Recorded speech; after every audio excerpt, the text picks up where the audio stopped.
Il-Kap tal-Partit Nazzjonalista Adrian Delia laqa lill-atleti li ħadu sehem fit-22 edizzjoni tal-Logħob tal-Gżejjer li din is-sena saru f'Katania bejn it-23 u s-27 ta' Mejju.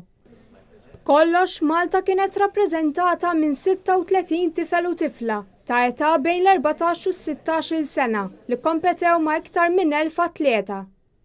Il-Maltin, akkumpanjati minn 14 l-uffiċjal, ikkompetew fl-atletika, ġinnastika, karate, table tennis, ibburdjar u għawm.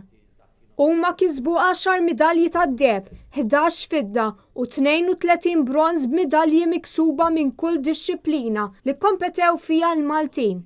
L-akbar suċċess kien fl-atletika, b'7 midalji tad-deheb, waqt li fl-għawm inkiseb l-akbar ammont ta' midalji, 20.